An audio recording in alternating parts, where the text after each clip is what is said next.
very good evening, ladies and gentlemen.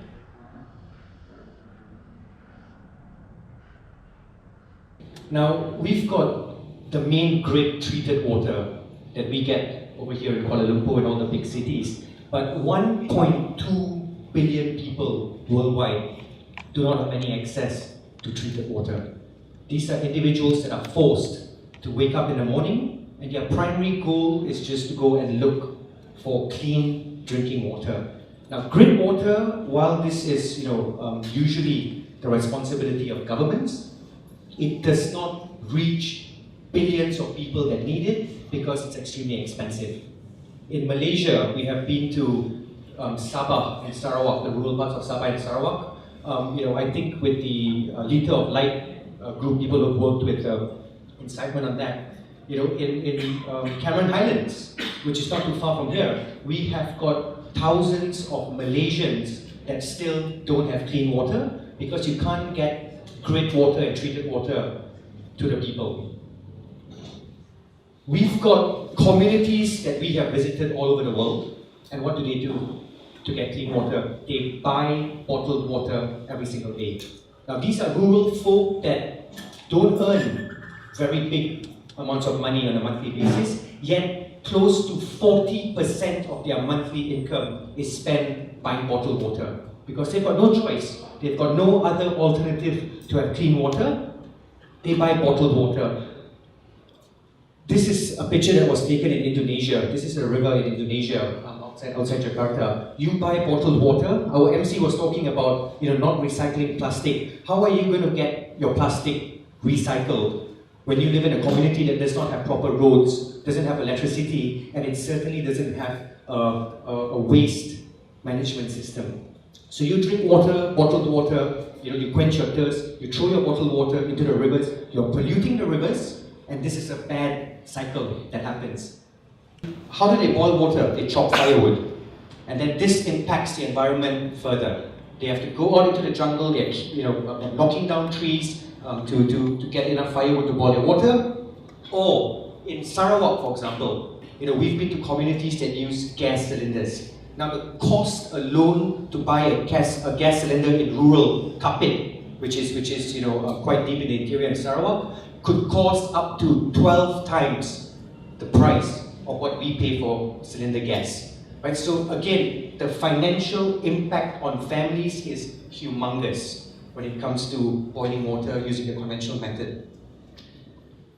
Many parts of the world, women and children, their primary objective and function in life is to collect water. Right? In Africa, many parts of sub-Saharan Africa, women spend close to 6 hours a day walking to and fro to collect water. Young girls, they don't go to school. Women don't get jobs because when they wake up in the morning, all they have at the back of their mind is for that journey that they have to take to go and collect clean water. They bring their water back to their villages, whether it's boiled water, whether it's water that is taken from a river, from a stream, harvested through rain. After boiling the water, what do? They keep their water in big collection tanks. And we've been to many villages in many parts of the world.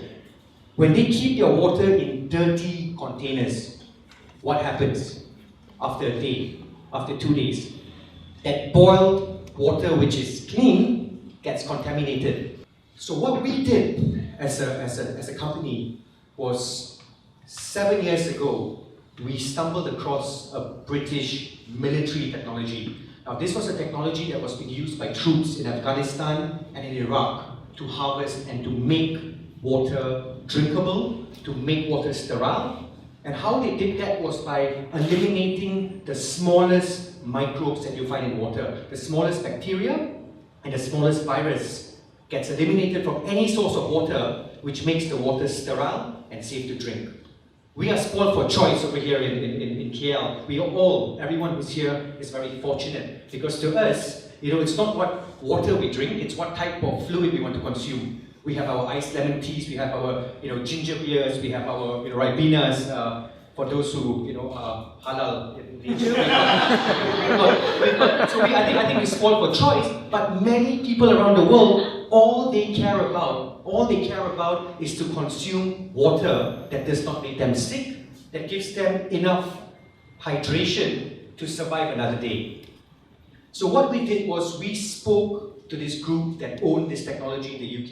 So we incorporated this technology into a few different products. And the first product that we incorporated this technology that does not use electricity, it does not use any chemical additives, we do not chlorinate the water, we just go down to the point where we filter out the smallest virus that you can find in water. Production cost per liter of water that is produced using our R1 system is less than half a cent per liter. Technology that is advanced but made so easy.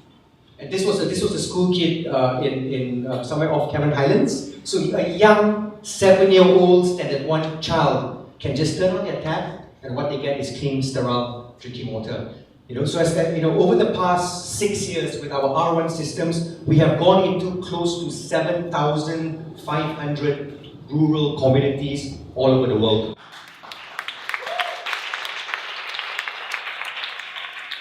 We've been to the most interior parts of the world, places that are most, that are inaccessible, so to speak. This was a 6-hour boat ride.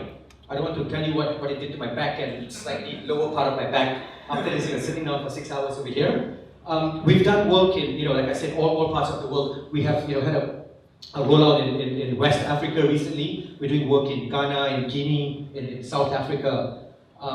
This is a short video in India. This was filmed a couple of months ago in Karnataka in India. And it was amazing to see, the group that got this installed just recorded this from their camera. And you can see, all the villages that collect clean water. This eliminates that 6-hour walk that they've got to make, to go and collect and harvest clean drinking water.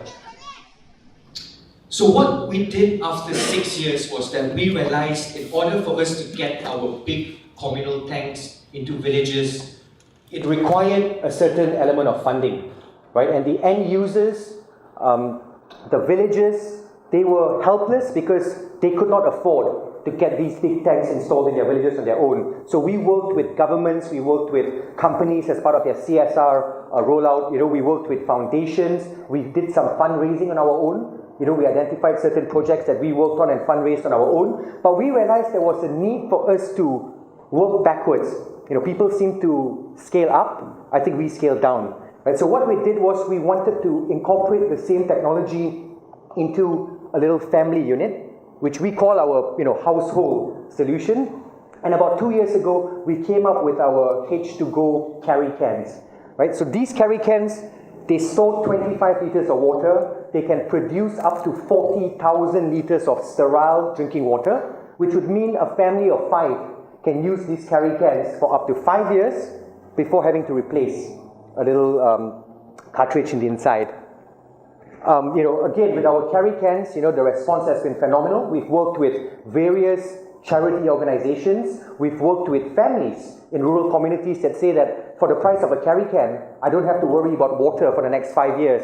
And so we've worked with various different communities. We've had groups in South Africa that have worked with us. We've worked with some of the refugee communities around the world as well. Where we all know about the refugee crisis right now, and so these communities don't have any access to clean water. So the carry cans, has been a practical solution to it. We took it one step further, and we said that while the R1s serve a community and the carry cans work with families and are perfect for families, we wanted to be able to have a solution for individual use, especially during disaster relief. I was in Bangkok about 4 years ago when they had massive floods in Bangkok, and people were surrounded by millions of gallons of water. But what was the biggest problem that all of them faced with? They had no drinking water. Right? In Nepal recently, thousands of people died during the earthquakes in Nepal. Hundreds of thousands more were severely affected months after the earthquake. And why is that? Because basic infrastructure was destroyed, and these people were trapped without any clean water. Governments spend millions and millions of dollars every year shipping bottled water to the end user. Water is weight. 1 liter of water weighs 1 kilo in weight. And to ship this water into a disaster-stricken area has been a nightmare, a logistics nightmare. And when the end user gets that 1 liter of water, they finish it within 30 seconds, and they're looking for more water. There's no proper sanitation, and all the sources of water around them becomes heavily contaminated by bacteria and virus. And when they consume that water, that's when the second wave of deaths happen during a disaster. So this is why we sat down and we said, let's incorporate this technology into a bottle. Now, we've not got the bottle out anywhere, and this is a very special day for me. And then, because last night, I got the first bottle that has been produced in our factory in the UK that was flown in, and I got them to actually expedite it a little bit because I was having this little session with you all today. So this over here is the H2GO bottle that we think could possibly be the solution for water when it comes to disaster relief. I'm going to do a short demo over here with the bottle. Why not, since I have it here. And so what I have here is not clean water. It's dirty. Any volunteer that wants to have a sip of this water? Anyone? Yes? Come please.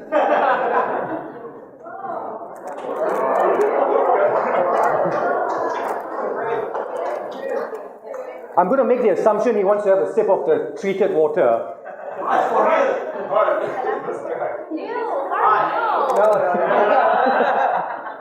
Okay, so what we have here is very, very dirty, contaminated water.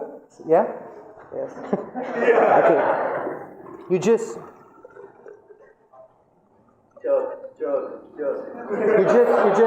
simply pour the water into the bottle without having any form of treatment, without having to boil the water.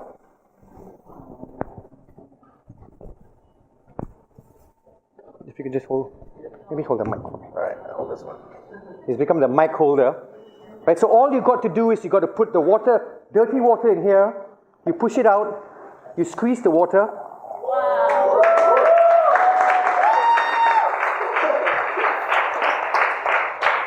The source of water that went in and the source of water that comes out.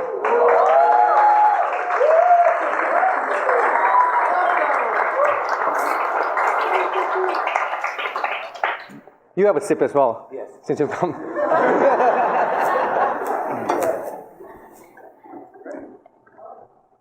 So all you got to do is just squeeze. No electricity, no treatment. Sterile drinking water.